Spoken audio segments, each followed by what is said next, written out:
Welcome to Music Ed Tech Talk, a podcast exploring music, education, technology, and the intersections between them, with a special focus on the productive and creative process. I'm your host, Robby Burns.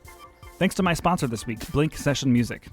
With me today is Paul Shimmons. We're going to be talking all about iOS 15 and macOS Monterey, the recent new operating system updates for Apple devices. How's it going? It is going wonderful. New Year's settling in. We're starting to get some things wrapped up, actually. Marching season's getting close to being done, so I feel like we've got our training wheels off this year and we're rolling good. You got to remind me, were you in person at all last year, or were you virtual the whole school year? We were in person most of the year. Okay, I thought that might be the case. What about you guys? We were virtual until March of last year. And then we were a hybrid model, and now we're fully in person. See, we're like a small school in the middle of like the state, so we just kind of keep our heads tucked down and keep plugging away. Yeah, it's a little different here where I live. Are there like different logistics to this school year now that the landscape has changed a little bit? Like I know we have very different logistics now than we did when we were in person last March. Like, what are you talking about? Like, we're just fully operational. I mean, we have a lot of safety precautions that are taking place, but like we are back to our traditional 7-day schedule from 2 school years ago, and we have all of the same kinds of activities going on. Just lots of safety precautions and protocols for how to handle potential close contacts of COVID. Yeah, ours is the same thing. We're pretty much rolling back to normal. Very little different from all that stuff that we had to put in place for the last year while COVID was going on. Right. But yeah, we're going to talk today about some very, very exciting updates. This topic is like music teaching adjacent. Like I feel like my proficiency with technology in the music classroom is like I owe it a lot to just understanding how to use my computers. But understanding my computers isn't always about like using music software or like education software. Sometimes it's just as simple as like staying up to date with the kinds of things that Apple is doing, the kind of direction that they're taking their devices. And that's kind of what today is about. I definitely do, as I'm sure you do, have some teaching specific ideas of how to use some of these updates, but we're going to just try to, I guess, cover as many of the compelling features of these 2 new software updates that we can. And I guess I should also add that iOS 15 is now out, so you can download it on your device. macOS Monterey is not out yet, but I suspect this month will be released to the public. Right. Yeah, let's do it. Let's talk. Cool. Do you want to start with iOS? Yeah. Oh, absolutely. Yeah. Is there any, I kind of like wrote out a list, but I'm looking at it here. I didn't really like order it in any particular way. Is there anything that you definitely want to start with? For me, like one of the things that I've been using the most is the quick notes feature and just the ability to instantly, right from the corner of the iPad, be able to make a note about whatever it is that I'm on or happen to be in a website, or if I'm in Foursquare doing rehearsals or whatever. It's just like quick and easy. Most of the features that got rolled out into this fall's series of updates are pretty much the same across all of Apple's platforms. So like the iPad, the iPhone, and the Mac get these features. Quick Note is just for the iPad and the iPhone. I'm sorry, the iPad and the Mac. And yeah, I mean, what you're saying is, I would say it's like most compelling use case is on the iPad, where if you take the pencil and you swipe from the lower right corner of the screen, it'll put a little window of a little tiny note in the lower corner, and you can just immediately start scribbling with the Apple Pencil, which is cool, but it'll even offer you to create a deep link into whatever content is on your screen. So if you're reading an article on a website, or if you're looking at an email, or any of the examples that you gave, it's just a great way to like tap a button and say like, take a couple of quick handwritten notes and then be able to get a link directly into that piece of content. Like if I'm looking at an email from you, for example, and then I later go back through my Notes app and read that note, I can just tap on a link that'll take me directly back into that same email between the two of us, which is awesome. I'm all about contextual linking, like just having content from within apps be able to be linked to content from within other apps. It's kind of a shame that there's no way to create one of those deep links other than an Apple Note, Quick Note. Yeah, it'd be a whole lot handy, or it'd be very handy, wouldn't it? Yeah, it'd be great to be able to, like, because I'm not really using Apple Notes a bunch right now in my life, and it would be cool to just be able to, like, copy a link to whatever you're looking at to your clipboard and then put it wherever else you want. Like if I want to maybe I want to like create a to-do in my to-do app, like, read this article and then create a link to that page. I mean, I guess it's easy enough to just grab the URL from the address bar of a Safari article, but maybe like an email, like read this email as the to-do, and then I want to create a link into that email or something like that. There's no way to grab this linkable content other than a quick note. But for those who live in Apple Notes and use it, I mean, it's a great and simple utility that I think is good enough for most people's note-taking needs. So, well, and it's so easy to drop pictures and links. I mean, anything you want to drop in there, it's just drag and drop, grab it and pull it over, and you're good to go. So, and I think Apple knows that the frustration with note-taking on computers is that, like, if you're trying to get a thought down real quick, like there's 0 steps between you and the nearest pencil and paper. But the iPad, it's like you got to turn your screen on. Maybe you got to use Face ID. Maybe you got to open the Notes app. Maybe there's already a note open, so you got to tap the new button. They've made it so that you can just, in one gesture, immediately begin writing with a pencil, which I think is pretty amazing. Taking barriers away, making it easier to do. Yeah. Another tip. Just this is swipe up, go. Right, tapping the pencil to a sleeping iPad will just immediately open up the Notes app, which is pretty sweet. I know. Well, and the fact that you can Apple Notes recognizes handwriting, and later it's searchable, and so I can just handwrite in like a quick to do. I don't even have to type it in, and fumble around with that keyboard. I can just handwrite it in, and even with my atrocious handwriting, in a hurry, I can search it later and copy and paste it now. That's one of the new things in iOS 15, right? Yeah, well, I think you're referring to live text. What's cool about handwriting text is you can, in the same way that if you tap and hold with your finger on a word, like on a website, and then you can sort of like swipe with your finger to like make the selection longer, and then like 3-finger pinch to copy, you can actually do that with handwritten text. It's pretty awesome. I've even tried like tapping a word I handwrote, dragging to select a sentence that I handwrote, and then I copy it and then paste it into a document. It even saves it as a PNG. So like if you paste it into a Pages document or something, it'll like paste it without any background, like just the outline of whatever, tool, like pencil or highlighter or pen, whatever you're using. It'll just like insert it into whatever place you want to copy it. Or it can insert it as plain text in like the body of an email or wherever you want. But yeah, you're talking about live text. So one of the things that Apple Notes has for a long time not done, that's been one of the reasons I've turned to kind of these competing power tools like Evernote and DEVONthink, is that a lot of these other apps can actually search the text within images. Well, one of the features of iOS 15 is actually that the whole operating system is aware of text inside of all kinds of data. It doesn't have to be a note or an email, like anything that... I'm not sure exactly like a comprehensive list of what kinds of things, but I know that like text inside the images you save in your Notes app, in your photos, in email messages, like text is searchable and selectable pretty much everywhere. So let's say you're like, you got a picture in your photo roll of yourself standing in front of a Chipotle, and you type in your phone, you search your Photos app, or you search in the Spotlight for the word Chipotle, like that'll come up as a hit.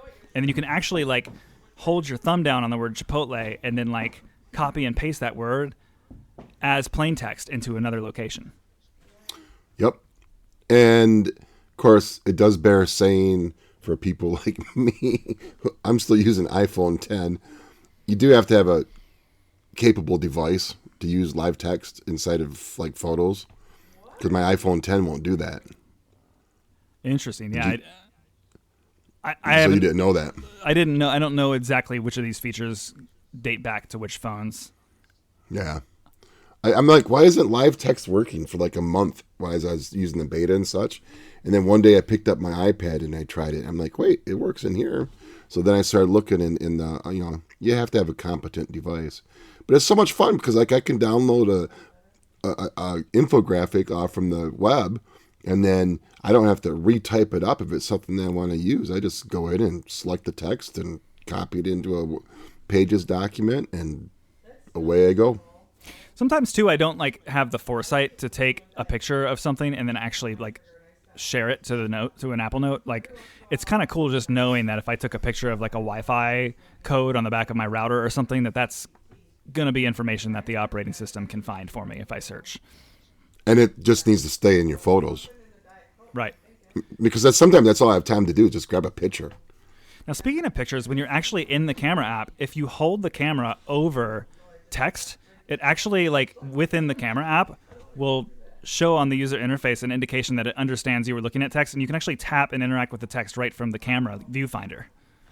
Oh, I did not know that. Yeah, it's pretty cool. So if you're staring at a business card and you hold your camera over the business card, it'll actually show the phone number as a tappable ingredient, so to speak, and then you can like start making a phone call directly from the camera app.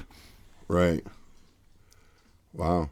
Kind of like in the same way that if you hold it up to a QR code, it'll show you a little link to go to a website. Is that just on the phone, I wonder? Because I'm trying it with my iPad and it's not doing anything. Oh, that's a good question. Maybe it depends on what version iPad you have. So when I hold it over a document that I've got on my desk right now, a little icon appears in the lower right corner that looks kind of like a piece of paper with a viewfinder around it. And if you tap that, then it'll kind of like bring forward the text on the document and make it a little bit bigger, and then allow you to like drag your finger to. Gotcha. I'll have to try that more later. Yeah. So right when now I've got some more space and I'm not trying to work around a microphone. Yeah, it's pretty cool. I'm not sure which iPads can do it, if any. I'll have to look into that and follow up next episode. Yeah. But yeah, I mean that's a really good one. Speaking of notes, go ahead. I'm still trying it. Sorry, I'm still stuck on this. I want to see it happen. I'm on a much older iPad. Let me see if I can do it on mine. If I can do it on mine, it's got to work. All right. All right, same document. Okay, so I am not seeing the same icon on my iPad. So maybe this is not an iPad OS feature. So maybe it's just the iPhone. Interesting. Yeah, I wonder why. I'll do some research to see if I can find the answer to that. Put something in the show notes because. So we're talking a lot about notes. I'm always kind of. I always want to enjoy the way that Apple's productivity apps kind of integrate into the operating system like this. But I often also want a little more from my productivity software. So I'm always on the hunt for what's my note tool that's gonna, be my bucket for all data and the thing that's gonna make me most organized. So I'm off and on using a lot of Apple Notes, but Apple did add some cool productivity features to Notes that have been in competing software for years and years and years. And the two that I'm thinking of specifically are tags. So you can put a hashtag in front of a word and then finish typing the word, and that'll actually create a tag for it in Notes. And then you can also actually, in shared notes, mention people with an @ symbol and then have it specifically notify them or call out to them something that's in the note. And you can actually even do track changes. So if you're the kind of person who has collaborative documents, but you're not trying to like leverage a web-based word processor like Google Docs, you just need something much more simple. You can now track changes, refer to people, add tags. Like Apple Notes is shaping up to be a real good update this fall. Well, and here's a question too. Does it have to be shared with another Apple person, or have they opened it up so that I can share this to anybody? Do you know that answer? So unlike something, let's use Evernote as an example. That's another note-taking app I've used over the years. You can take a note and create a public link to that note and share it with anyone. Apple Notes can't do that. You have to share an iCloud link. It's kind of a slow and cumbersome series of clicks and taps. It's honestly in my opinion, much more effective to share a folder of notes with someone, because then you don't have to go through that process ever again. You just drag and drop the note into the already shared folder. Like I've got one with my music team. We've got a little shared folder of Apple Notes together just for things that we need to communicate that do not require us to create a Google Doc because that's too much, but things that we'd like to all be able to, poke around in at the same time. Yeah, that's a good idea to share a folder from within the Notes app with other people. Yeah, we've got a little, at the beginning of the year, we had a concert planning note where it was just like a list of all the possible dates. We knew that all the local high schools were available. And then we were just like commenting in the note and like highlighting and bolding the ones that we thought were good and like adding like which ensembles we thought would fit best on each of those concerts, and then adding little checkable to-dos in the note for each of ourselves, like who's going to contact which band directors at which high schools, and that kind of thing. So, I don't personally like to use Google Docs unless I have to. And I hear you. And and I always prefer, I'm always one to use an extra tool if it'll simplify things. So, for basic images, text, checkable to-dos, I feel like a shared Apple Note is fine. But everyone's got to be on iCloud is the thing. So they have to have an iCloud account, but they don't have to have an Apple device. Because you can do iCloud through the web. Yeah, you can access notes from iCloud.com. So you're right. You could technically share an Apple Note with someone and be on a web browser logged into iCloud.com. Because I work in a school district where we're not Apple-based, so there's an awful lot of people running around that don't have an iPad or a phone. So yeah, and I mean, there's a reason for Google Docs and Evernote and these other more web-centric competitors to exist, because they're all built around the web, and then they have apps that can also be installed on your device. It's a lot easier for them to, generate a custom URL that you can just share with anyone. And I appreciate that. Like this is one of the things moving forward that is, the better that these productivity apps get, and the more they're able to do things like deep link content from one app inside of another app, the more I just wish that we had these Apple apps. Like Apple is so good at this kind of stuff, like integrating their apps to the whole software experience of the device, but they're still really not like on top of the web stuff. I mean, there's a reason why, even though you can share a Pages and Numbers or a Keynote file with someone else over iCloud and collaborate just like a Google Doc, there's a reason that not that many people do it in practice, because Google Docs is just like a little more reliable, a little more simple. I mean, at this point, they're just also the thing that everybody knows how to use. But I mean, just that little bit of extra simplicity, I think, comes from the fact that you can put a link in an email to a Google Doc, and as long as the share settings are correct, which that's another story. Google Docs share settings frustrate me, but I can take a public link, dump it in an email to you, and you'll be able to open it on your device without any effort.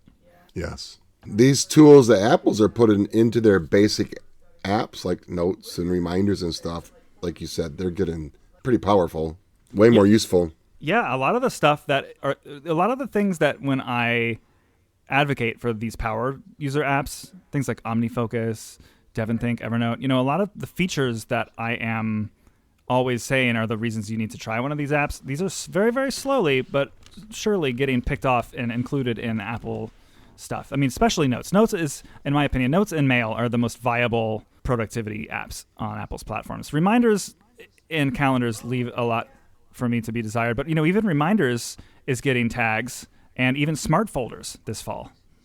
Right. And honestly, I'm using the Notes app and the Reminders app now from Apple. I've kind of just let everything else go because it's getting to be enough for my purposes. Yeah, I might go back to that lifestyle one of these days. I think the trick is that they play so nice with the OS, but I'm really, really deep into OmniFocus for my tasks. And I know you are. For one of maybe like there's maybe about like 4 or 5 features that keep me really locked in. One of the biggest ones is that you can create a template for a project and then like fire off a keyboard shortcut. And then, my concerts, for example, I can tell OmniFocus, hey, my winter concert is on January 1st. And then I don't know why I would have a concert on January 1st, but whatever. I was wondering that too, but that's beside the point. January 26th, I can say I have a concert, and then OmniFocus will like set all the due dates and deadlines like relative to when the concert is. It'll say like, okay, you don't have to pack the tuba until 3 p.m. the day of the concert. So that doesn't even show up on your to-do list until the day of. Things like sending the concert programs off to the print shop, that'll like show up as available as a task like 5 weeks before the concert, but due like 3 weeks before the concert. It's just a way to ensure that nothing slips through the cracks. Because, for a lot of people, music teaching is like a multifaceted and challenging job to wrangle together. And, knowing that my to-do app is going to always have like something that's highlighted bright red when it's overdue is, I don't know, that's scary and anxiety inducing, but also comforting.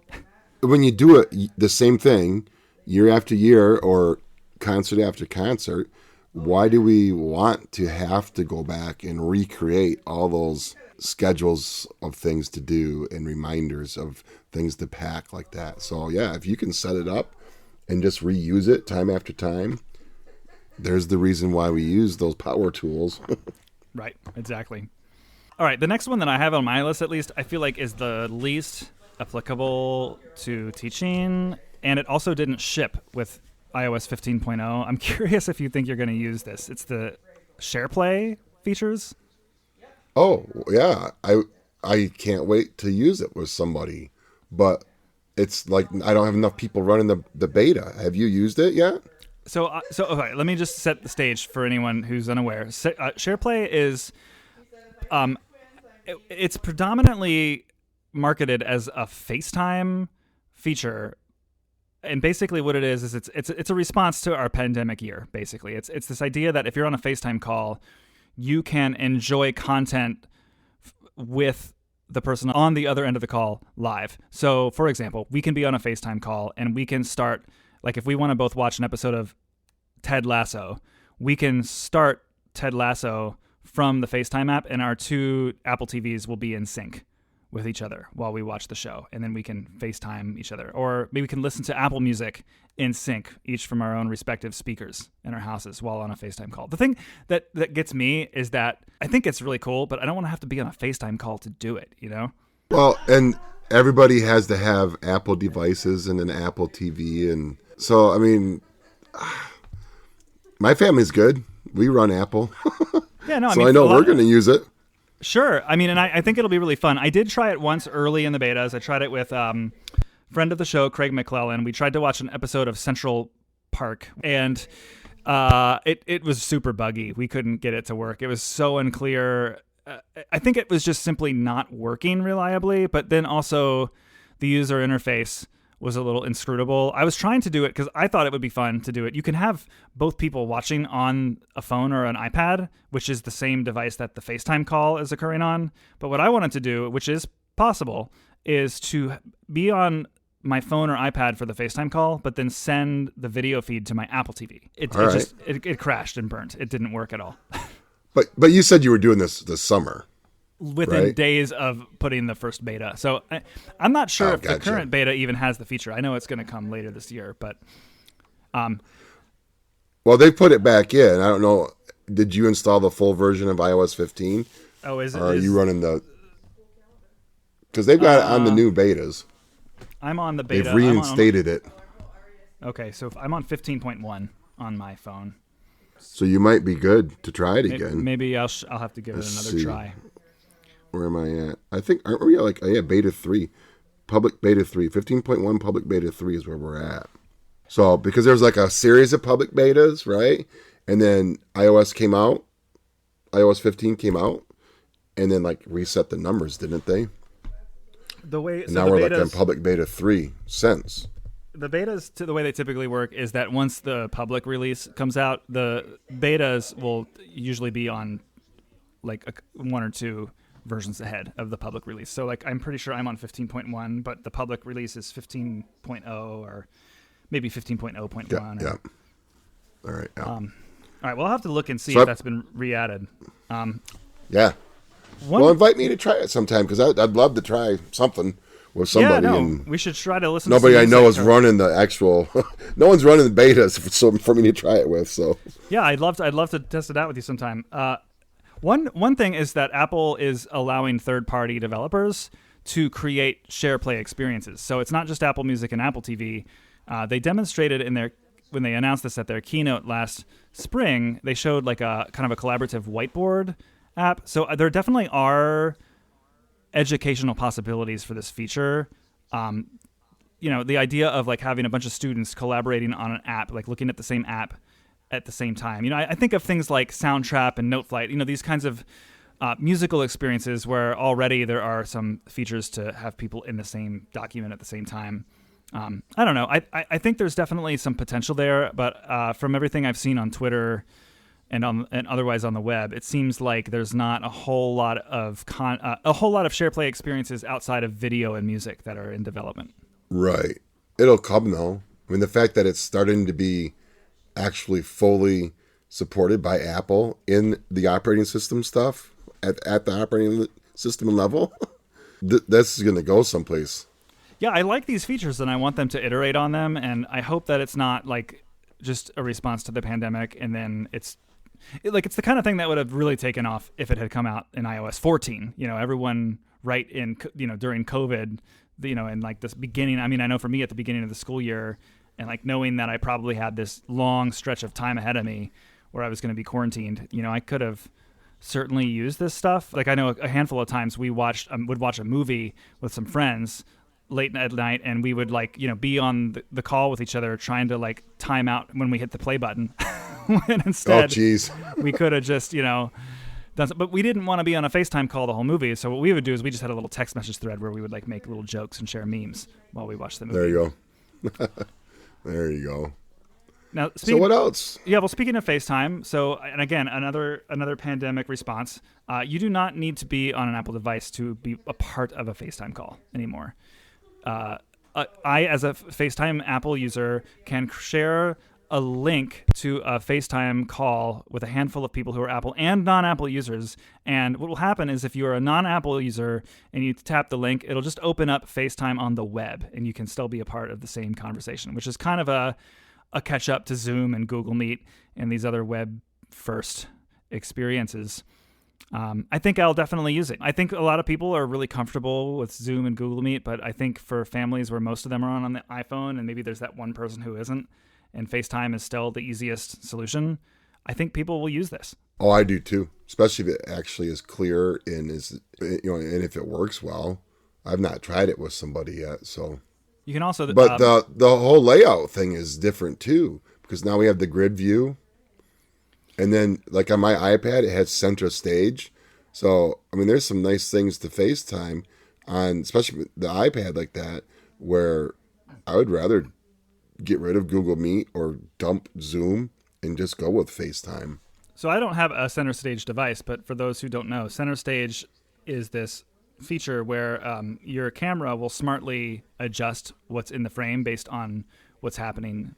So, like, if you are in the kitchen and you like stand up from the table and move to go do some dishes, the camera will like follow you and zoom in on you wherever your face is. If let's say that like I walk into the frame, then the camera will like zoom out so that both of us appear in the frame. It sounds awesome. I mean, how is it in practice? Oh, it's wonderful. So I can be, I'll put my iPad up on my desk here when I talk to some of my kids or whatever, and I can roll around in my chair in my office and it just follows me wherever I go. Or if one of my daughters comes down and wants to be on the FaceTime call, and all of a sudden it just expands out and now we're both in focus. It's well done. I mean, and you don't even think about it. It just happens. And it's open to third-party developers. So presumably Zoom and Google could put this camera feature set inside of their own apps. Yeah, and they need to. If it's open, they need to jump on it. They would be stupid not to. I think it's just the one iPad right now that's supporting it, isn't it? No, some of the newer iPads announced last month have it. Oh yeah, that's right. Yeah. Yeah. Cool. Oh, and then one other quick FaceTime thing is you can now pre-schedule a FaceTime call and then add a calendar event to your and someone else's calendars with a link to that FaceTime call. So again, another Zoom low-hanging fruit feature that they stole. Well, and just another way to make things more seamless and easy to make happen, right? Right, exactly. Shared links. How do you feel about the shared links? Are you noticing any of these? This is the thing where, like, if I text you an Apple Music song and then you're in the Apple Music app, it'll show, like, in your, like, recommended for you section, it'll show you that album with, like, a little picture of my face on it, like recommended by Robby Burns. Oh, from within messages, right? Yeah, or like if I send you a link and you're in Safari, it'll show you a little, like when you create a new tab, it'll show you some recommended links from people in your contacts. Yeah, and like if people share photos, it'll say this was shared from Montana or whatever. Yeah, I like being able to see that because I forget. I'll be like, who sent me that photo, or where'd those go, or who suggested those songs? I don't mind it at all. I don't mind it either. Some people I've heard kind of ragging on it, but I don't know. I appreciate the context. It's kind of nice. It's like, oh yeah, I do remember when that friend sent me that song in Apple Music. Why do they not like it, I wonder? Maybe that it's just like unnecessary or taking up unwanted space. Yeah. All right. Can we just get real nerdy for a few? Sure. All right. Let's go deep. All right. So by far, my favorite thing about this new series of updates is the improvements to the Shortcuts app and the focus modes. Okay. Wow. Yeah, we're going. All right. So you're doing shortcuts. Where are you at with shortcuts? All right. So for those who don't know, the Shortcuts app probably lives in a folder on your phone or your iPad. Shortcuts is coming to the Mac in Monterey. It's very, very buggy. I'm using it. Shortcuts is really buggy on the Mac, but it's also really buggy on iOS. So it's not the best time in the world to be a Shortcuts advocate, but I'm just going to say that the Shortcuts app is capable of stringing together multiple steps that you might do on an everyday basis, but making basically like one tappable action that will fulfill a string of it. It's basically like an automation tool that can say like, hey, do you often text someone, I'm on my way? Make that a one-tap action in the Shortcuts app. Do you often, when you drive to work in the morning, want your most recent listened podcast to play and directions to work to start popping up in the Maps app? Sure. Make that sequence of things, make that into a Shortcuts action. And then Shortcuts can, be triggered just by tapping on them in Shortcuts, but you can also turn them into home screen app icons. You can have them pop off at different times of day or when your phone senses that you're at a certain location. Like, it's just a very cool way to take lots of little minor annoyances about using your phone and custom build in a really, really easy to understand way to custom build these shortcuts to the things you do most often. And then in my case, I really like to make them happen automatically. So my favorite, the one I use most, is actually not education related at all, but it's like a good morning scene. So I've got some home automation stuff, and when I run this scene in the morning, it turns on the lights in a bunch of houses, it opens the blinds, it plays some soothing music in some of the speakers in the house, and it disarms the alarm system. And it does it with one tap of the button instead of like 15 different steps, right? Exactly, right. And it's really easy to build. It's all like a graphic user interface. You're not doing any code. And it's cool because I can actually automate it. Actually, there is a way to make it happen even without me tapping it, because one of the ways you can trigger a shortcut is by when your morning alarm is snoozed or stopped. Or there's even a more specific one. When the Apple Watch, because the Apple Watch tracks sleep now, your Apple Watch will recommend to you, hey, are you awake? Like if you're moving around a bunch in the morning and do you want us to like stop tracking your sleep? Well, you can have that moment be the trigger of a shortcut. So basically when my Apple Watch detects that I'm up and moving around, it can just automatically trigger that scene. My Apple Watch died. Can I share that right now? Oh, like completely died? Yeah, like I had one of those sports bands. And I reached out my car window as I was leaving the church parking lot. Oh, no. And I was going to wave goodbye to my friends over top of my roof. And my band caught the window as my arm went out. And my watch went out and onto the pavement. Oh, my goodness. Oh, and it just like cracked the corner. And it still worked for like a week and a half. But then I think like sweat got in there and it just like... All of a sudden, I looked down in class one day, and there's a line across, and now it's dead. So, you talking about your Apple Watch makes me sad.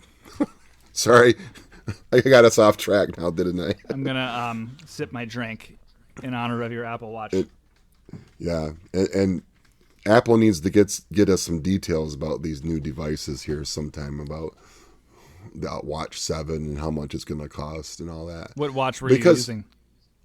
I was on the 3, so anything I upgrade to right now would be a nice step. But it's so weird because you don't realize how much you rely on that Apple Watch and things like you mentioned. You're wearing it, and all of a sudden it senses that you're awake, and so now it turns your music on, it turns your lights on, and it, it opens your. When I sit down to use my laptop. I have to unlock it, and I still get confused. It's been 2 or 3 weeks. Well, Yeah, I mean, and I agree with you. Like the little simple things, as like that it can unlock your phone if you're wearing a mask at the grocery store, or that it can unlock your Mac. You can actually now, speaking of shortcuts, you can, as a shortcuts action, make the watch do stuff with shortcuts. So like it's not just like programming the device. You can program the Apple Watch. So one of my actions that goes off in my morning scene is my watch face changes to a Mickey Mouse watch face, because my son, I get up with him in the morning and he's going through a Mickey Mouse phase right now. Actually, it's probably not a phase. It's probably here to stay, the Mickey Mouse phase. But he loves it. So, and also he will tend to like tap my watch and be destructive. So the Mickey Mouse watch face doesn't have any real tappable stuff on it that'll launch an app. So I just, as a precaution, when I wake up in the morning, my Mickey Mouse watch face comes up along with all my other steps. There you go. How old's your son? He's almost 2. 2, yeah. And again, it's just another way to make life easier and more efficient. Right. Do you launch your shortcuts from your watch? Or do you launch most of your shortcuts based on like time and place? So it's a bunch of different ways. A lot of them I go into the Shortcuts app and search, or I go to the Spotlight and I search by the name of the shortcut, and then I just tap it. I do have some shortcuts installed as app icons that I use very, very regularly, but the way that I like to tap them also is by creating a widget. So if I'm on my iPhone and I lift it up and the screen comes on, I can swipe to the right and it'll take me into that little widget area that you can put a widget anywhere on your iPhone now, but there's that little area to the left called the Today view. Yep. And I've got a shortcuts widget on there. It's actually a stack. You can take widgets and like put a bunch of them on top of each other to swipe through. So I've got a shortcuts stack with my most frequently tapped shortcuts. So they're really all a swipe and a tap away at any given time. I sometimes trigger them on the watch, but not as often as the phone. So you're using your phone to trigger a lot of them, not even your iPad. The iPad I'll use for the ones that are more productivity. So this is fun because this is where focus modes has really challenged my shortcuts usage. Shortcuts has been not enough of the education and music apps offer actions to the Shortcuts app that you can use as building blocks in order for it to be a real education tool. So I've been using it for home automation and getting on my routine for driving to work and stuff. But now the focus modes change everything because they allow you to create different variations of Do Not Disturb that are completely custom. So I can create a custom version of Do Not Disturb called Rehearsal. And I can say, hey, guess what?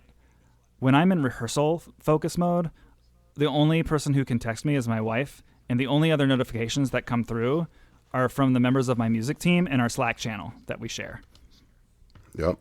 And then I can have a focus mode, because you can make a focus mode trigger a new home screen. So you can have a home screen for each different mode of focus.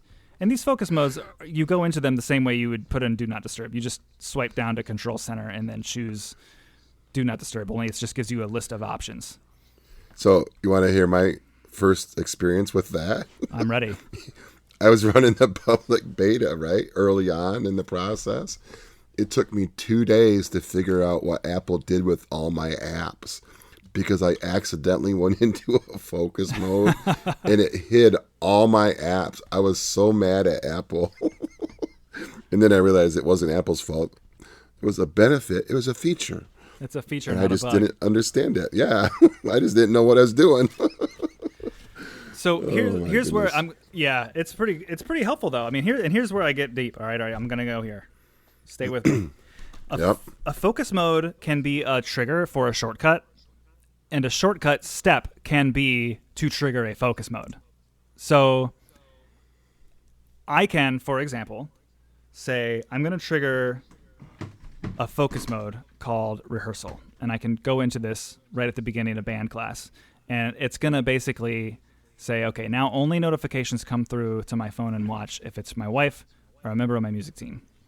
But then it can also change my home screen, and my home screen on my phone can now show me just the apps I need for rehearsal. The music app, Tonal Energy Tuner, Fourscore. I can have a big old clock widget showing me what time it is. But then the triggering of that focus mode, turning it on, can automate a shortcut called rehearsal. And that shortcut can do things like start playing. Like one of the things I do at the beginning of band class is I plug in my phone, I put my iPad on my music stand, and I set up my Keynote in my Mac. And when I go into the rehearsal focus mode, it automates a playlist of concert band repertoire that I have playing when the kids come in. It just starts playing that through the speakers, through my phone. Yep. And then it changes my home screen and opens up a GarageBand project that I have, which has a bunch of drummer tracks that they play along to in warm-ups, and then it opens up tonal energy. But then, because all of these new Do Not Disturb modes, these focus modes, you're able to sync them between devices. Well, turning it on my phone makes my iPad and my Mac go into rehearsal focus mode too. And my iPad has a shortcut called rehearsal, but that does iPad-specific stuff. So it opens up Fourscore on one half of the screen. It opens up Good Notes with my band seating chart on the other half of the screen. And then in Slide Over, a little outline of my lesson plan pops over on the right side of the screen right on top of those two apps. So basically, by tapping one button to launch into rehearsal focus, I can have all of my devices do a little dance for me and like show me exactly the apps and the content that I need that's specific to that rehearsal. And you're not digging around on different screens. You're not digging into a folder to find tonal energy or your notes or whatever. It just goes. Yeah, they all pop off. And I'm not using I don't have the Mac beta on my MacBook yet. So I'm not using shortcuts there, but I cannot wait to get the Mac involved because like the Mac could open the Keynote file that I use for band and put it in present mode. It could open a sequence of files. It could close a bunch of apps that I don't want my students to see on the projector. Like it could just be a part of this process and save me lots of taps. Right. Now, in your classroom, what device is running your screen for the kids to see? It's usually a Mac with Keynote open, but right. I do use some supplemental apps where I show them information. So sometimes I do want them to see my iPad. I usually use AirServer to stream the iPad screen to the Mac. And then, of course, because the Mac is plugged into the projector, they see it that way. Yep. All right. And are you using a projector still? Yep. We've just got like a little plug near our sound system that goes into the Mac. And the cool thing is we got a little Thunderbolt USB hub this year. So plugging in one port to my Mac gives it power, gives it the projector, hooks it up to the sound system, gives it Ethernet. It like is a one-stop shop. You should drop that into the show notes, which one of those that you're using. Yeah, I will. It's made by a company called 12 South. Yeah, all right.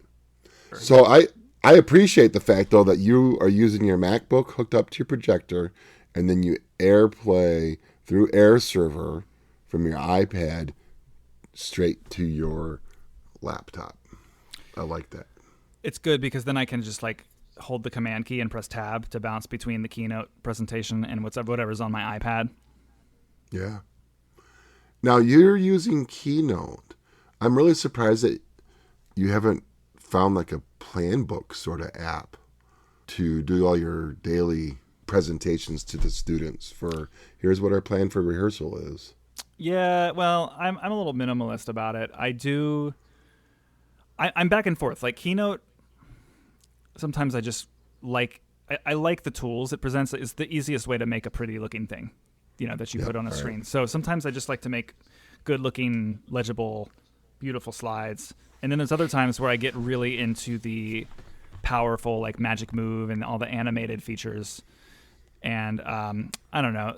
It's my Keynote file that I use for class is actually like I have a one called Daily Agenda, which has all of my agendas for the day that the kids see when they come in. But then that presentation has evolved to have so many other things embedded in it. Like I've got the breathing gym video series embedded in some slides, so I can like basically it can be a warm-up sequence if I want. I've got some play-along tracks in it. What else is in it? I've got like all these YouTube, like I play them, I call it the Friday video feature. I play them a video at the beginning of class on Friday, just sometimes educational, sometimes fun. All of those, you can actually embed a YouTube video in a Keynote slide now. So I've got all of those queued up in there because they don't really take up any space. Sure, because it's an embed. So and when you embed them in there, does it play the ads still? I have not seen one. I've not seen one yet. It's a good reason not to use Yeah. straight up YouTube. Yeah. Well, I'm a YouTube Premium subscriber, but I don't think that Keynote knows my, I'm not like logged into YouTube in the Keynote app. So you would think it would play the ad. Yeah. So shortcuts. Yeah, I mean, it's cool. So you're happy with the updates. I'm happy with it because, like I was saying before, shortcuts, actions, a lot of indie developers who make great native apps on all of Apple's platforms have really, really gone for it. Like OmniFocus, my to-do app. Just lots of these apps have done it. They've all bought into it, but things like my LMS doesn't have it. A lot of the professional music software doesn't have it. So, it wasn't that useful in the classroom until this update, because now I'm having, these new, and part of it is too that like shortcuts got new actions. So the ability to have not only just to open an app, but to like choose, is it the left side of the screen, the right side of the screen, or slide over? That's a new shortcuts feature. All right. In fact, speaking of the new Quick Note thing for iPad, this is a new, arguably one of the best new features of iPad, iOS, the iOS 15 version for iPad, is that there's it's just like a lot less clunky to do all the multitasking stuff. Oh, yeah, huge asset. Like normal people can figure it out now. Yeah, there's just like buttons on screen that tell you that you can click to like move apps around. It's like it was all invisible before that. And sometimes it would work, and if you didn't slide it just right, it was quirky before, and now it just works. And you just tap the three dots and you pick what you want and you go. Yeah, it's pretty excellent. So because I can do that now, and I can have all these different apps that I use in rehearsal open in exactly the configuration that I want, it saves a lot of fiddling. Like, I don't know, how many taps do you think it is? I'm just going to tell you. This is my rehearsal flow. So I tap the iPad to wake it up, swipe up, and then wait for Face ID. Or I type in my passcode, and then I have to open Fourscore. That's another tap. And then I have to swipe up from the dock at the bottom, and then I have to drag GoodNotes to the right side of the screen to open that. And then I have to swipe up from the dock again, and then drag. I use OmniOutliner for my lesson plans, so I have to swipe that up, but it has to be in the middle, in the gap between the two apps on the right and the left side, so that it opens up and slide over. And that's kind of like, I don't know. And that's just what my iPad is doing. That's not including the fact that going into rehearsal focus mode also starts playing my band playlist for the kids and opens up tonal energy and other stuff. Right. I like the focus modes, but it takes some planning. It takes some thought process to set that stuff up too. It's not like fast, instant, like done. Give yourself, for anyone that's looking at trying the focus modes, give yourself a little bit to figure out what you need and what you don't need. Give yourself some time to set it up. I totally agree. Yeah, it's the kind of thing you want to sit down with some time and really, really get to know it. And Apple can definitely do some things to improve and clarify the experience of customizing these. Like, for example, you can, when you're choosing which apps can be open in a focus, right now you have to choose every single one you want, but like more often than not, I actually want to tell it, no, actually, like by default, let me open any app, but don't let me open these like 6 or 7 apps. But it's right now, it only works the other direction. You have to manually tell it all of the apps that you're allowed to. Now, ideally, if you're in a focus mode, there aren't going to be that many apps you really need to have access to. So right. But I appreciate it because like Twitter was always a big thing, right? I'd be in class, would be cruising along, and all of a sudden Twitter notifications would be coming up. And sometimes I liked having those there, but they'd get distracting. And so just being able to block some of that stuff out where it just is not going to happen, now I don't have to worry about it.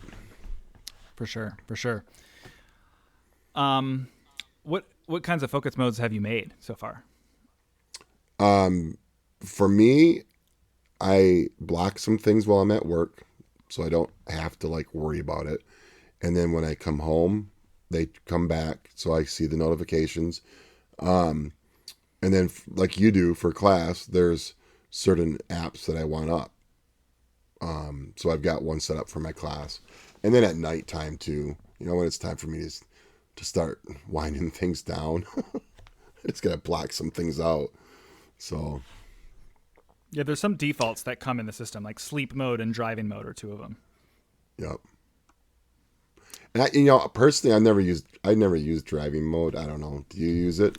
Well, now that it's kind of built into this same, like it used to be this kind of like funky thing before, but now it's like one of the focus modes. You can customize it in the same way as the others. So I kind of have been. What I like the most is like a lot of this fiddly automation stuff is certainly like it's time consuming to set up. And I thought to myself, like, is this too much? Like, will I really get a benefit out of this? And I got to say, like, I get really easily distracted at work, and now that I have a work, basically I have a focus mode that's just like, it's just called work, and it since I'm teaching so much of the day, it's work is really kind of like I'm at my desk like crunching email kind of focus mode, and it's set to not allow anyone to message me outside of my wife and the music team, and it just automatically triggers. Like I don't have the self-control or the memory to do that when I sit down at my desk, but because it happens when my car parks in the parking lot, I just have noticed myself over the past couple of weeks just getting a lot more done in the very little free time I have because I'm not constantly looking at the Messages app and the Mail app. Because one of the other things you can do is you can say, hey, I want to be able to use Messages or Mail, but only show me notifications from these people and hide the badge. So like in work focus mode, all of my apps, none of them have the little red number on them. Those things, like my App Store, I had to move that to like the back page because that badge would like, I was like too OCD. It freaked me out. I don't know. And what you just said kind of ties in like with the whole Facebook going down the other day. And there's some people who were like, it felt so freeing to have that gone. I'm like, if it bothers you that much, turn it off. Right. And Tim Cook, he said this is one of the reasons that we did the focus modes, right? Is because people are not really fully aware of how much this stuff takes from our time. It takes from our energy. It takes from our focus of what we should be focused on, right? And when we get rid of some of those things, life is a whole lot calmer. Yep. Couldn't have said it better. All right. Safari? Oh, well, okay. This one annoys me. I got to tell you, I don't like the tabs. They're awful. I can't tell. Yeah, I can't tell which one I'm on, for one thing. Yeah, Safari comes with a major redesign. If you have already installed iOS 15, this is probably the way that you noticed that something was up. Every platform got a Safari redesign, and Apple has, since the beta launched in the middle of the summer, they've really dialed back the design, especially on iPhone, to where, I mean, if you think it's crazy and shocking now having like because basically the search bar is now on the bottom instead of the top, which I can get used to. I like that because I have the big phone and I can tap it more easily. If you really hate it, though, you can move it back up to the top. But the thing that's driving me really nuts, which I'm sure is exactly what you're saying, is like on the Mac and the iPad, the tabs are a mess. Yeah, because if you have like just one or a couple tabs open, it's not a big deal. But if I've got like 8 tabs open, it's so hard for me to figure out which one I'm on, because it just doesn't. It's not visually like stunningly different. That, hey, this is the tab that I'm on. Now, you know what I do like? Have you tried the tab groups? So I like that. So that's a Chrome feature that I'm glad is in Safari, because I do like using Safari more than Chrome. So yeah, you can like create a group of a bunch of tabs and then permanently be able to get to that group, which is a great organization tool. So like every morning when I go to school, I know I've got to open up a tab to do my attendance. I've got to open up a tab for my lesson plans. I've got to open up a tab for us to order breakfast. And it's going to be the same tabs every single morning. And it's it's kind of like one of the shortcuts, right? But it's just a tab group that I've got set up. Yeah, and they're awesome. But what is amazing to me is that this great utility for tabs comes, but then the actual appearance of the tabs is inscrutable. Like if you haven't used it on iPad or Mac, basically they ruined the tab metaphor. Like a tab is usually like the list of your tabs is right up next to the web content you're looking at, so that whatever one you're on looks like a physical tab, like as if you were holding up like a binder of folders.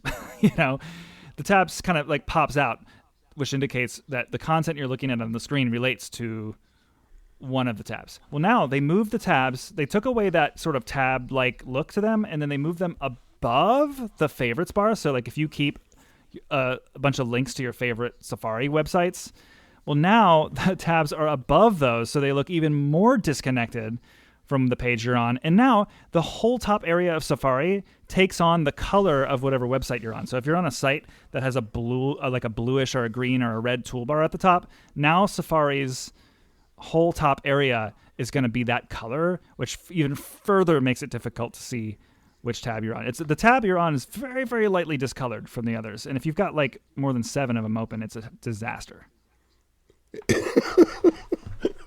It is. And at first you think like, okay, that background like color thing like changes and you go, oh, that's kind of nice.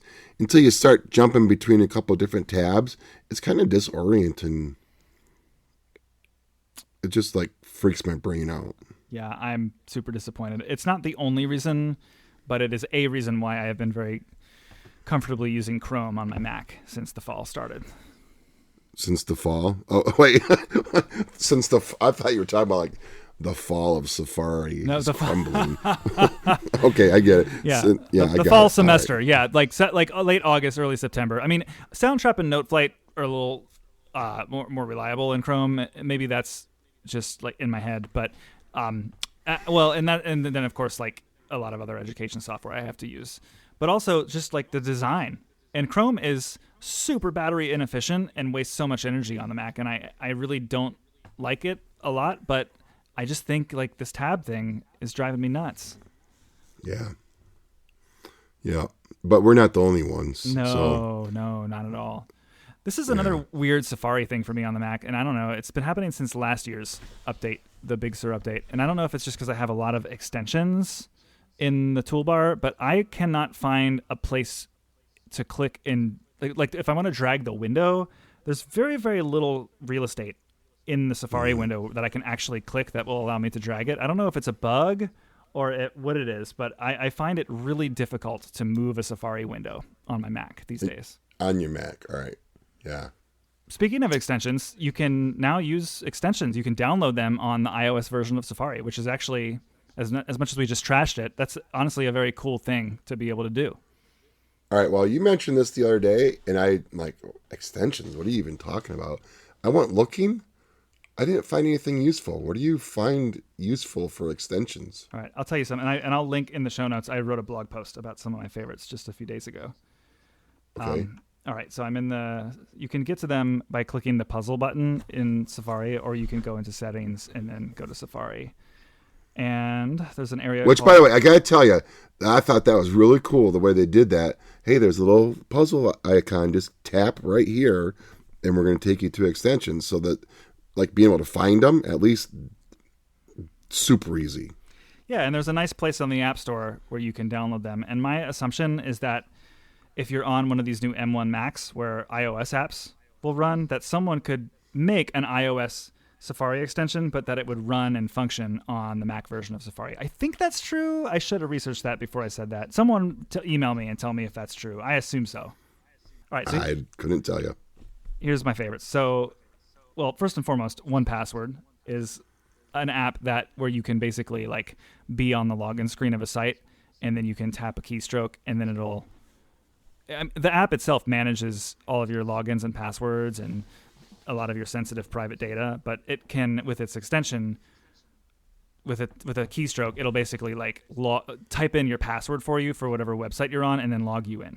So that has worked on iPad for years now, but the new extension is able to do so much more than the old one, and it really just looks and feels just like the Mac version of the extension. So it's a far improved experience.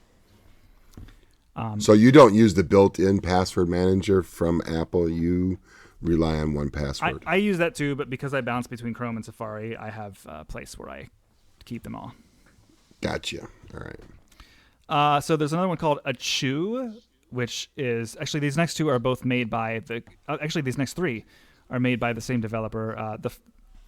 There's like a Reddit client I really like on iOS called Apollo, and this developer has made an extension called Achu, which will reveal the HTML of whatever website you're on. Oh. And then another one called Amplosion, which when you Google search something and then news articles come up and you tap on one, you know how it like uses Google AMP?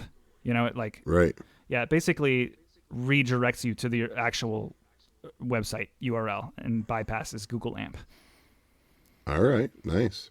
And then Apollo itself got an extension. You know, I'm always like on Reddit. I find a lot of tech support on Reddit and explore a lot of my own interests. And what really annoys me is that the mobile app and the mobile website are just the most obtrusive and awful experiences ever.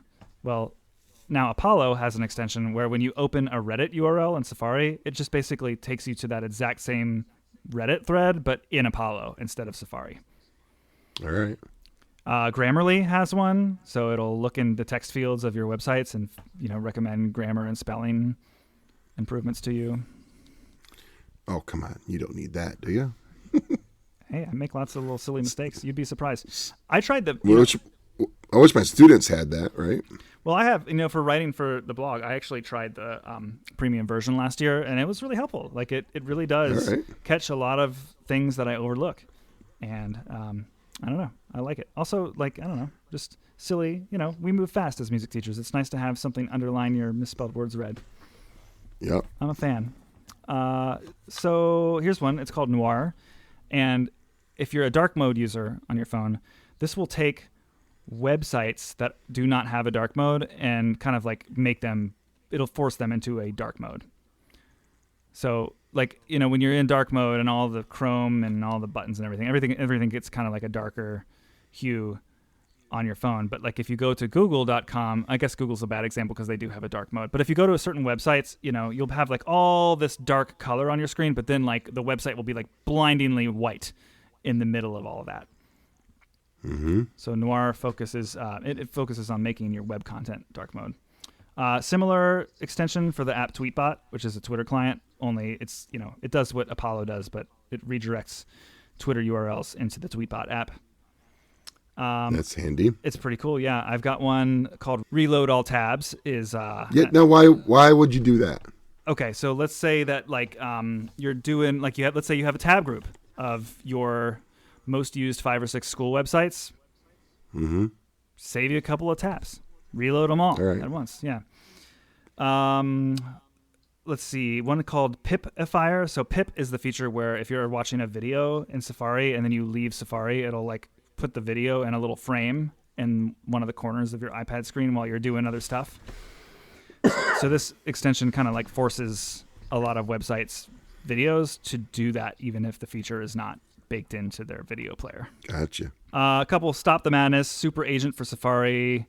These just kind of like, you know, they're ad blockers. You know, they deal with a lot of the minor little annoyances that sometimes websites have. Things like Super Agent for Safari will get rid of the cookies notice at the bottom of websites. Right. Stop the Madness has... Yeah. Oh, those cookie things are so annoying. I know. In light of our Safari complaints, I'll also say there is a Safari extension that will actually highlight the tab that you're open to.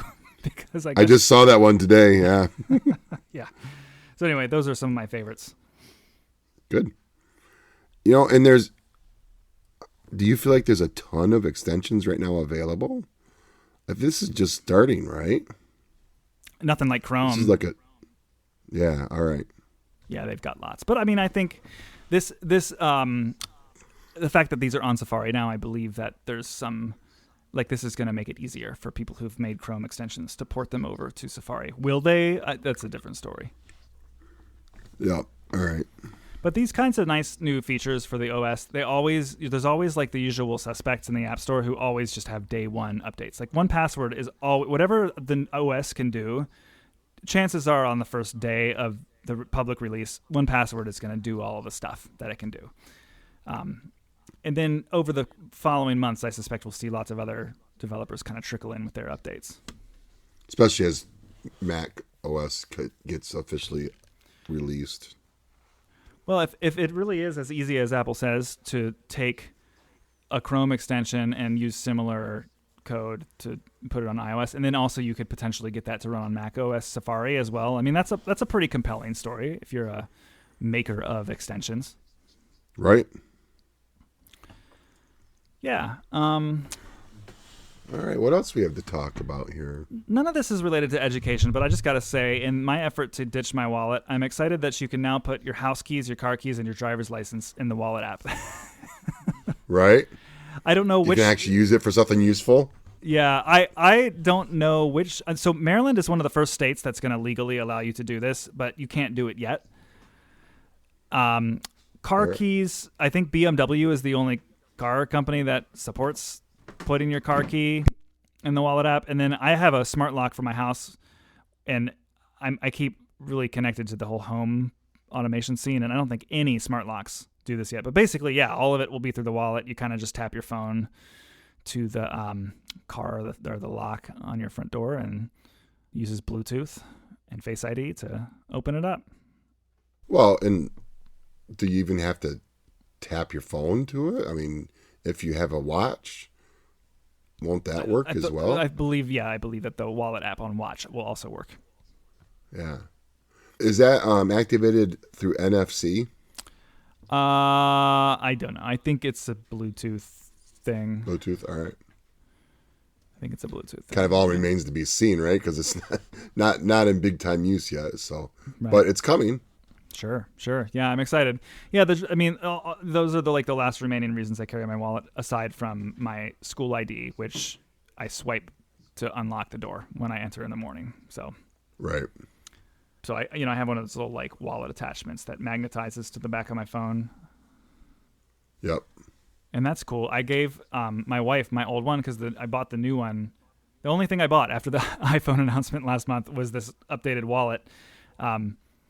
Because it's got Find My now. So if my wallet detaches from my phone, it'll like tell me on a map where it detached from my phone and like send me directions to it. Wait a minute, your wallet has that built in? Yeah, it's not the same exact feature as the little Find My tags that Apple makes where it'll like tell you to the inch where it is in your house, but it will put on a map, where, which is great because 9 out of 10 times I lose my wallet. I just want to know, like, is it in my house right now or did I leave it somewhere? Right. Or did some kid take off with it? Right. Never know. But if you like leave, if it falls on the floor of your school and then some kid takes it, like it's going to permanently show itself as at your school. Yeah. Yep. I got nothing else for iOS. I mean, I guess there's just a couple macOS things I wanted to cover, but okay. What do you think? I've got to ask, do you use voice memos for anything? Not much. Well, because one of the other pieces of tech we got last year that we've repurposed for in-person instruction is we got, a decent interface and a microphone for each of our workstations. And we put one of them in the band and orchestra room so that a decent mic is now permanently, because this little Thunderbolt dock that I was telling you about.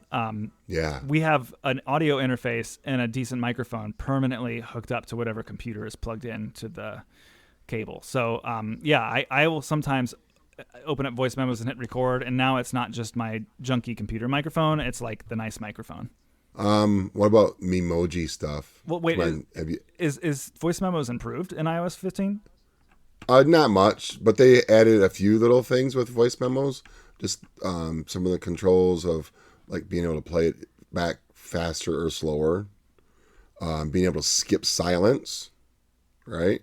So if I have a meeting that I'm in and I hit record using my voice memos, it will save me time going back later and listening to that. I don't have to sit there and listen to gaps. That's actually... So it compresses things. That's pretty nice. right? Solid. Or even like, if I'm sitting at my desk and I'm like, okay, make a voice memo. Remind me to, and I'm trying to think later as I go back to listen to that, all those gaps that I've stumbled over in my brain, waiting for my brain and my tongue to connect, they're gone. Yeah, interesting. So I really like, this is not a new feature, but I really like the one that smartly labels the titles of your voice memos. Oh, all right. I've got my calendar of classes, in my calendar app. And so like if I look at my watch, I know the start and end times of everything, everything. And then I've got locations. I teach in a couple different rooms in the building. So, I always know where I should be and where I need to be next. And because of this, if I record my band, it'll name the file concert band, and then it'll have a little date stamp. Right. So it's kind of like a little automatic organization tool that, it reminds me like which band I was recording and what day and time. And again, it's a time saver on your end because you don't have to take time to do that. It does it for you. Right. Yeah, that's one of the things that annoys me about my little handheld recorder. For some reason, the date is always set to like 1980. And so I go back to listen to things, and it takes me a while to sort things out if I've done 5 or 6 recordings on there. It's crazy to me that more of these compelling handheld devices have not tried to be smarter with their software. Like I think to my really nice DSLR camera, like I don't know, it doesn't seem like it would be outrageous for Canon to put some sort of chip and operating system inside of it that could really, really simply and quickly like beam a photo from my Canon to Instagram or share it in an email on my phone or something. Like just these like little like internet connectivity kind of conveniences. Like the reason your phone would never do that is because it always has an internet connection. Well, I don't know how much of a strong signal do a lot of these little tiny devices really need to do simple things like know what date and time it is. I don't know.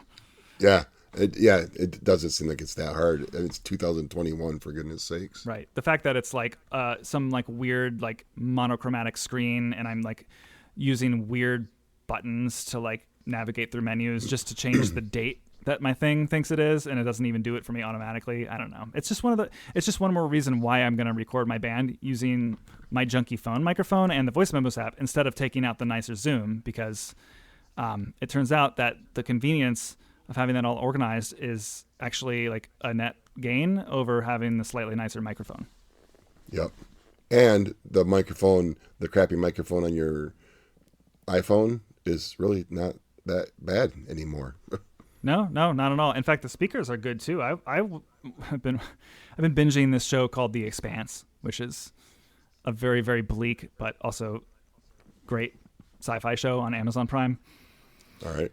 And there's been some times where I'll just be eating some dinner and I'll grab a couple of minutes to myself and I'll pop that show on the iPhone, and like I'm surprised that you can really distinctly tell what's coming out of the right and the left channel. Right. Well, in my new iPad, right, the M1 one, I usually use headphones like constantly. I'm wearing headphones, and I don't know why last night I hit play without headphones on. Holy smokes, I forgot how loud it is and how clear it is.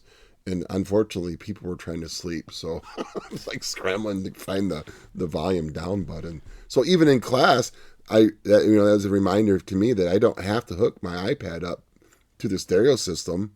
I can just use the speakers built in and quick grab a recording and quick play it back to the kids, and that's just using my iPad. Yeah, the iPad and Mac speakers have gotten super loud, and over the past couple of years, it really is impressive. There was something with like photos.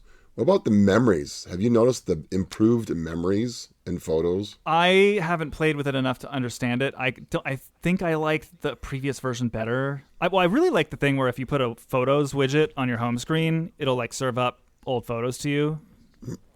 Yep. And sometimes when you tap on it, it'll take you into a memory. I guess a memory will be like, the artificial intelligence will sort of group a bunch of photos from a time together and add some sappy background music.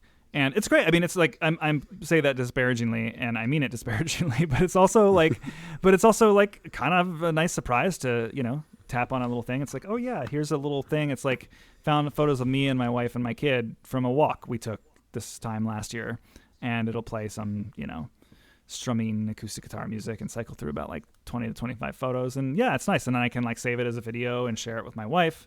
I appreciate them. Yeah.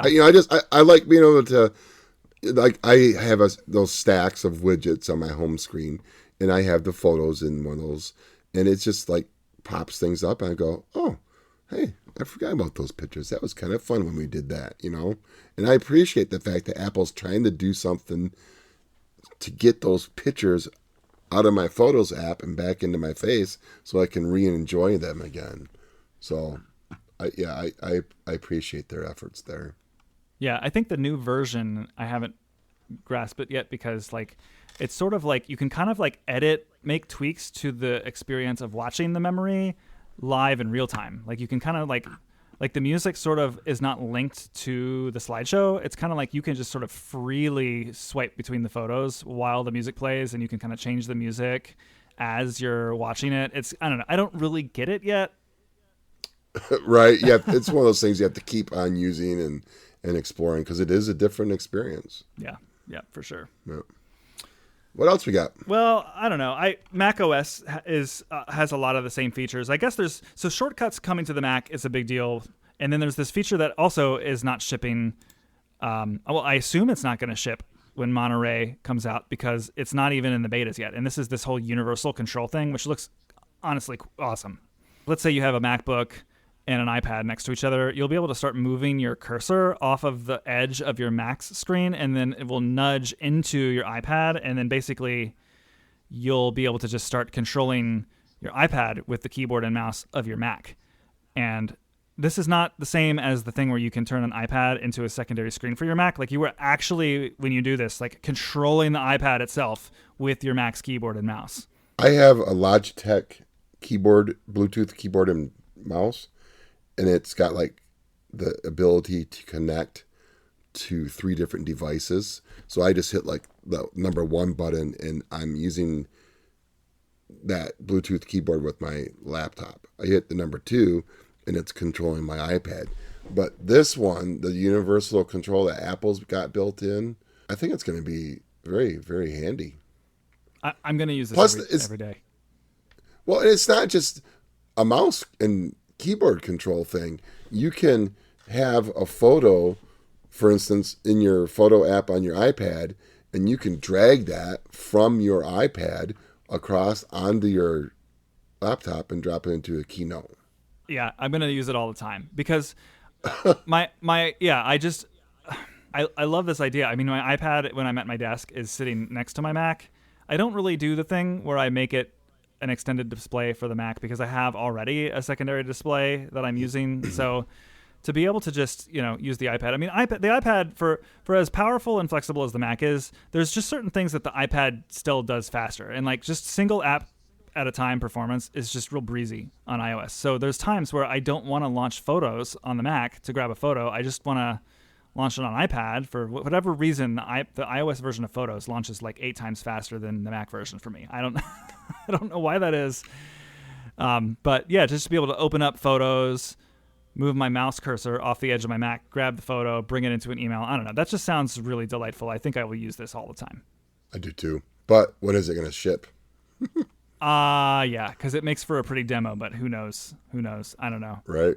It hopefully will. It's a real cool thing. It's the kind of thing that Apple is good at doing, like making all the stuff work harmoniously together.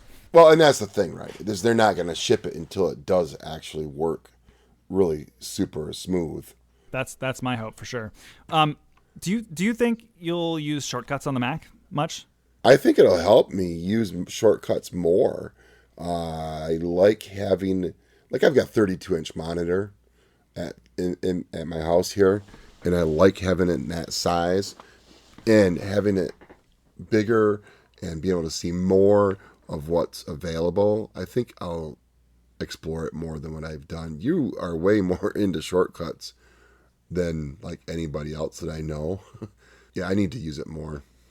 And I think having it on all my devices will help. I like having the ability to go to whatever device I happen to be near and access whatever I want to work on. So if Shortcuts is only on my iPad and my phone, then I get held back because it's not available on my on my MacBook. I agree. That makes sense. 100%. Yeah, like one of my most commonly performed shortcuts, or at least I wouldn't say it's most commonly performed. It's actually only about twice a month, but it's a huge time saver. It's for this very show, and it creates the outline for me to prepare the show. It creates it triggers an OmniFocus project template of to-dos with due dates. It generates show notes for the episode. It like does all of these different steps that take me so much time all in one step. But what's funny is that while it's great to do on the iPad, there's lots of times where I really am just like the Mac is the thing I'm sitting in front of, and it's super frustrating that I just can't click a button. But now I will be able to run that very shortcut from my Mac. And because Apple has announced that the Automator, which is the tool that, like Shortcuts used to be an app called Workflow that Apple later bought. And Workflow was really designed in the spirit of an app called Automator, which is on macOS. And Apple has said that Shortcuts is the future of automation, and they're going to start transitioning away the Automator. So what they did was they took all of those Automator actions that were not already in Shortcuts, and they added them to the Shortcuts app on Mac. And a lot of them came to the iPad version too. So the iPad version of Shortcuts got better with this Mac release, which is good, which is cool. So things like opening specific files on your computer, like that's something I would love to program as a step in a shortcut. Like I'll use that all the time. And I'm sure I'll be able to trigger them using my favorite Mac automation tools like Alfred and Launch Bar. And you get a little menu bar icon at the top of your screen where you can kind of like put your most used and favorite shortcuts. All right. Oh, you know what just hit me? This is kind of a side note. Are you running the Monterey beta? I'm on it. What? Right now, I am very irresponsibly recording this very conversation on the beta. Yes. And is the beta is that Monterey? I get these all mixed up. What's the current operating macOS like system the one that's not like? So I'm on the Monterey beta, but the current one that's in the public is Big Sur. Okay, so you're running the beta for Monterey. Have you run into any issues with music software with something not working? So my podcasting workflow is Zoom, Audio Hijack, and then Descript. And one of those things that I was most concerned about is Audio Hijack because that's made by Rogue Amoeba, and I really depend on about 4 or 5 of their apps to teach. And they are really great Mac developers. Like they usually are ready with updates, but they don't typically like the betas typically break their stuff. And then on day one of the public release, they're usually out with good updates that make everything work again. But you just have to be careful. So I am successfully using Audio Hijack. Actually, I updated right before this call with an update that officially makes it work with Monterey. All right. And that's what I use to record my side of the conversation. Not a lot of bugs, except for Shortcuts. Shortcuts is just a disaster. But otherwise, I don't know. I haven't really noticed too much. The only reason I would ever do this with a Mac is because I have my MacBook, which is my primary work machine. Yeah. Okay. I might, because I haven't done the beta yet of Monterey because I've been bitten by having lost access to a couple critical apps in the past. So I've been a little bit shy. Yeah, you got to be careful. There's lots of places on the web where you can find out, where music notation and digital audio workstations, sort of where they fall in terms of, more often than not, the stuff, because these macOS updates, even though they're annual, they're not like giant leaps forward. So oftentimes you'll get lucky and there might be some minor bugs, but your music software will still work the same. Yeah, except for Sibelius when I updated. But that's all right. It's another story. Yeah. So I have a question. Yeah. Because I don't have nice enough headphones to experience it.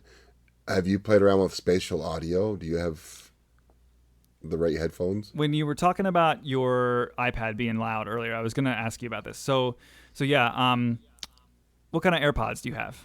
Like Gen 1. Okay. The first generation. So the pros and then the big guys will do this spatial audio thing. And I got to tell you, it's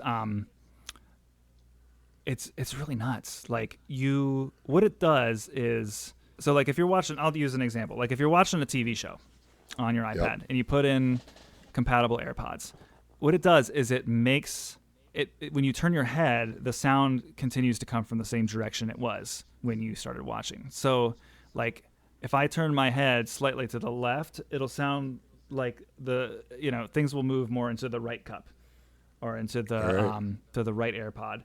So it creates this crazy illusion that the sound is actually coming from the device. And I've had to stop myself 5 or 6 times when I've had spatial audio on and I'm watching a TV show and I think to myself it's late at night and like, oh crap, I'm going to wake up my wife. And then I realize, oh no, it just feels like the iPad is projecting sound because when I move my head, the sound source is stable.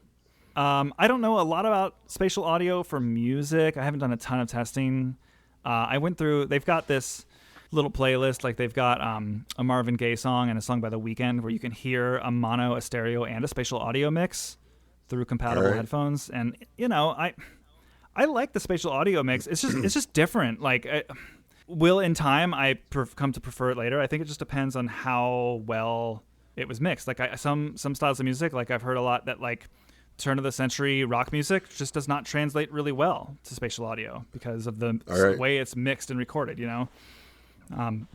have like some heavy crash cymbals and drums and some washed out distorted guitar. Like that's a kind of sound that really like just meshes and blends together very cohesively. And if you try to start like separating that and like making it sound like things are coming at you from too many different ways, it just kind of like it just produces an awkward mix. Whereas something like I'm trying to remember what Marvin Gaye song it is in the demo, but like there's gongos and bass and like 2 different guitars that are hard panned right and left, and you can just like when it goes to the spatial audio mix, you can it's not in the same way that like a lot of frequencies will cancel each other out if they're in the same space as one another.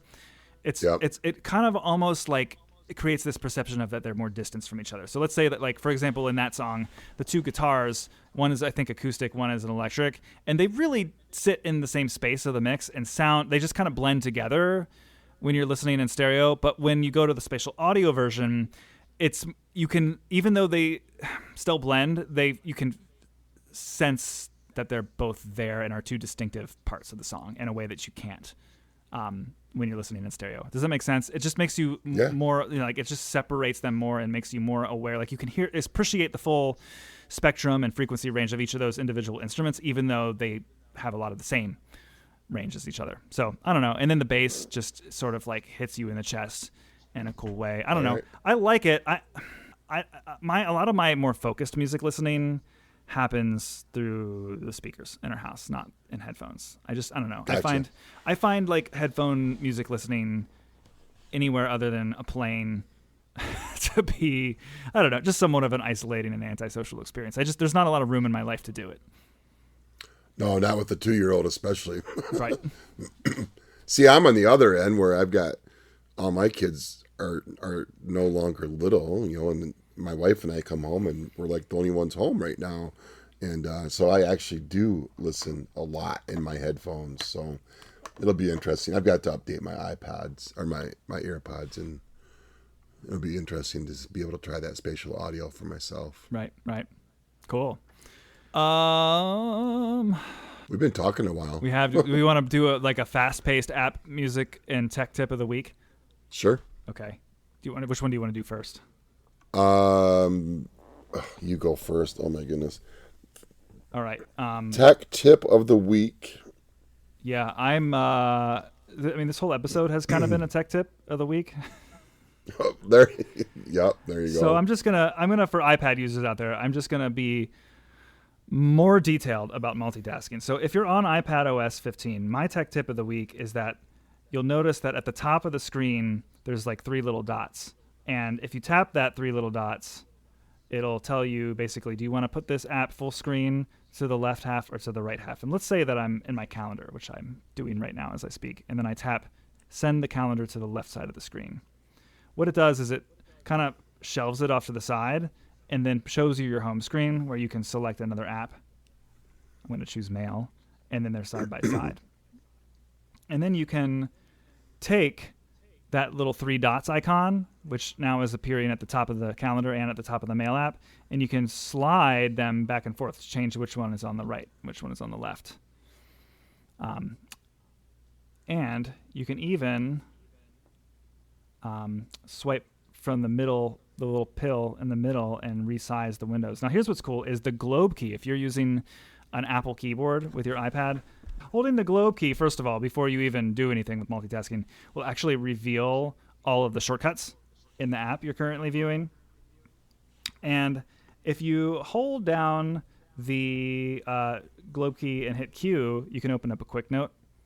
If you hit S, you can activate Siri, C for Control Center, N for Notification Center, and then the up, down, left, right arrows will do all sorts of multitasking things. So if you don't want to keep like reaching up and touching the screen with your hand, you can hold globe key plus globe key plus the control key plus the right arrow will basically like move the app to the left side of the screen. If you hold the globe key and then hit the backslash, it'll pull a little app in from the side. It'll do a slide over app. So you can kind of like do this whole little dance from the keyboard, which makes it it's just yet another way to make it faster and more efficient. All right, and I think my tech tip has got to be use the quick notes. We have to retrain ourselves to try new ways of running things, and I forget the quick notes is there, and so it's just a matter of constantly thinking about it and then finding ways to use those. 100%. Yep. And like any note-taking solution, you're rewarded for going all in on it. And I think like Apple Notes is powerful enough now, even though it's not the current thing I'm experimenting with. I'll spare you my whole spiel on Obsidian that I've been trying lately. But that's a whole blog post by itself. Oh, it's numerous blog posts, I'm afraid. But yeah, I mean, like you can just really, now that you can clip almost any kind of app data into an Apple Note and have text searchable pictures, I don't know. It's just like, what else could you possibly ask for? Yeah, it's there. It's free. It's easy. Yep, for sure. All right, app of the week. The app of the week for me has to be, of course, okay, I'm a marching band guy, right? Okay, high school level.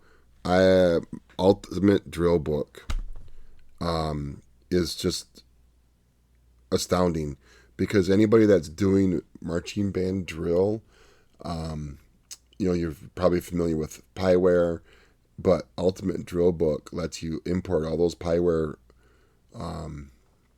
charts into your iPad, and it ties in your PDF sheet music. So in one app, there's no jumping back and forth anymore. I can see the drill. I can see the kids where they're supposed to be. I can animate the drill. I can listen to the music in Ultimate Drill Book, and I can see the sheet music, and it all stays in sync with each other. It's well worth. I don't like subscriptions. That's a whole nother issue, but I pay my subscription to Ultimate Drill Book happily every single year. This is a Mac app? Ultimate Drill Book is iPad app. It's an iPad app. Yep. And you also write the drill in it? No, you don't write it. I use Pyware 3. Oh crap! What am I thinking? Pyware. I use Pyware to write the drill on my laptop. Okay, and then Pyware and Ultimate Drill Book have worked together hand in hand.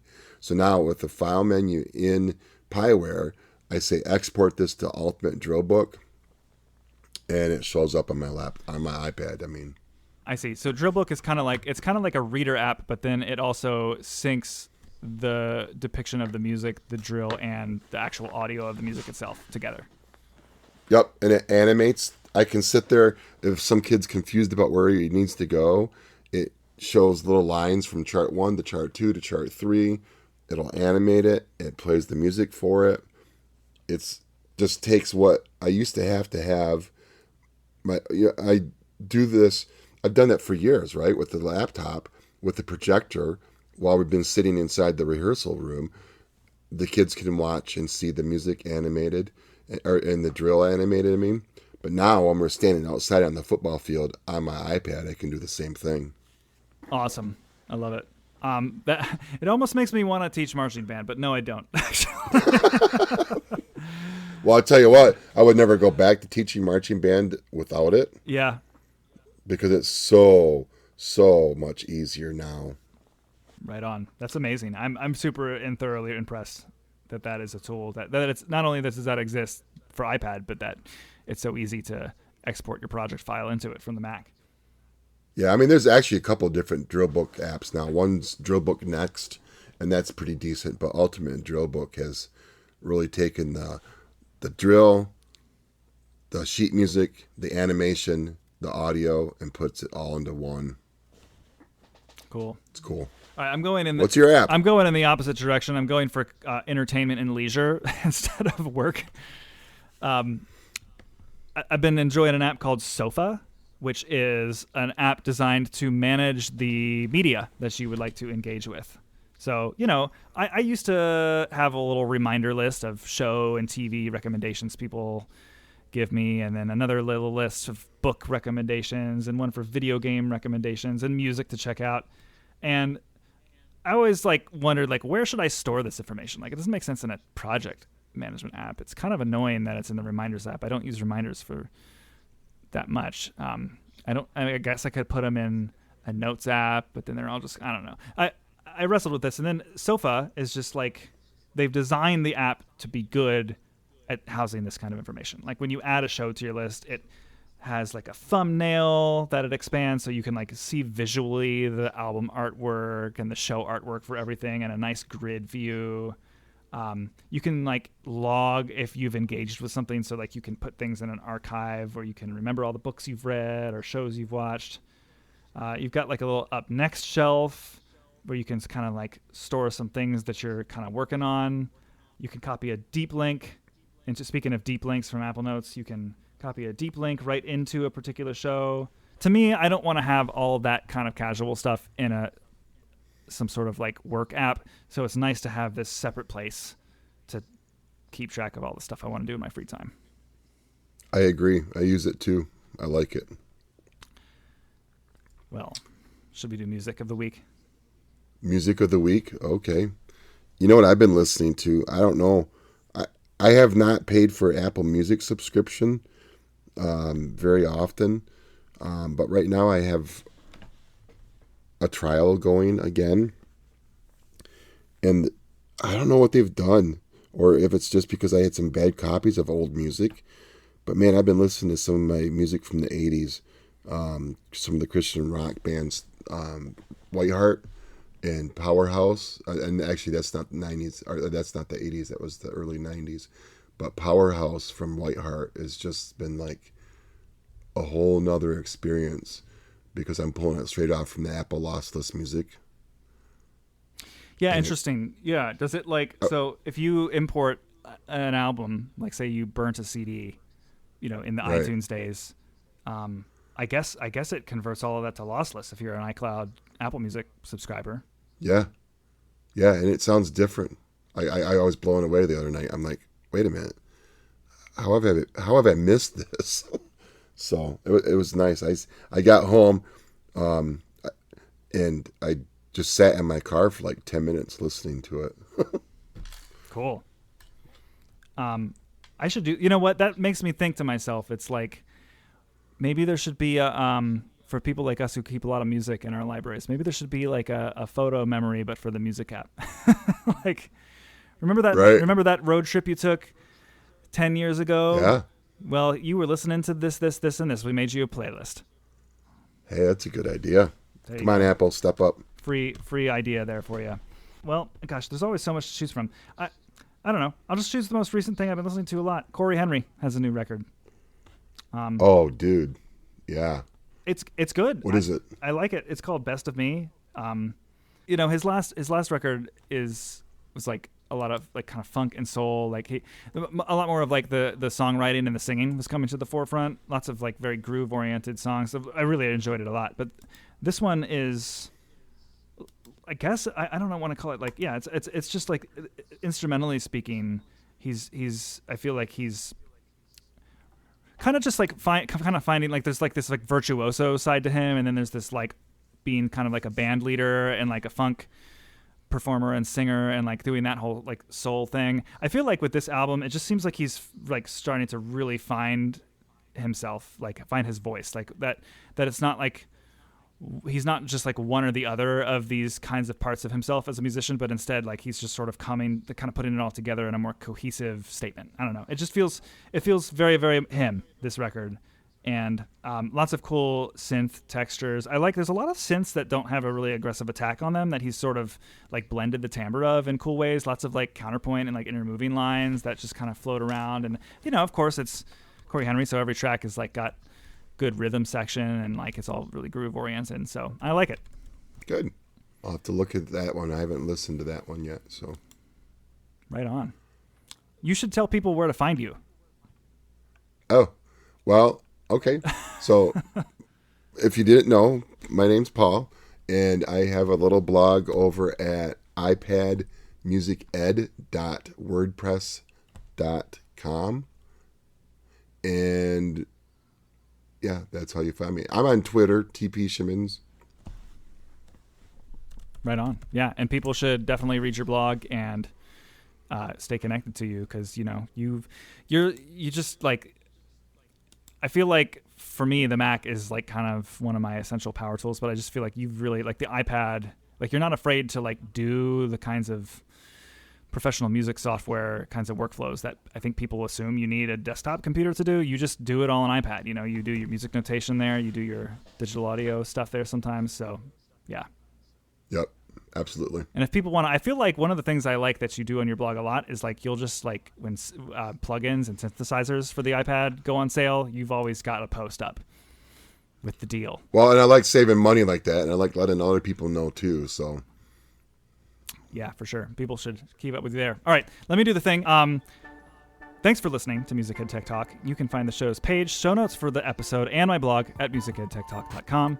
You can subscribe to blog posts through RSS apps, whichever one you want to use. You can also subscribe to the podcast in a podcast app of your choice. You can now get blog posts delivered right into your email inbox once a week. Please rate and review the show in the podcast app. It absolutely helps. It'll take a second and a few taps. Word of mouth is helpful too, so please spread the word about it. Learn more about my music and teaching career at robbyburns.com. I'm on Twitter, Facebook, Twitch, and YouTube at Robby Burns. Please consider supporting me on Patreon at patreon.com/musicedtechtalk. All support tiers get some perks, but even the very base tier of support gets you a monthly video update with app and music recommendations, tech tips, and access to the Music Ed Tech Talk Discord community where you can chat with other supporters and guests of the show about music, apps, pedagogy, lesson ideas, tech support, and more. It's a fun place to be. Paul, you're there. I am. Although I noticed the other day that I turned off notifications, so I've gotten behind it a little bit. It's a lot of fun. A lot of good discussion. Yeah, so join us there on Discord by supporting the Patreon page. And again, thanks to this episode's sponsor, Blink Session Music. Be sure to check them out. I'll see you next time.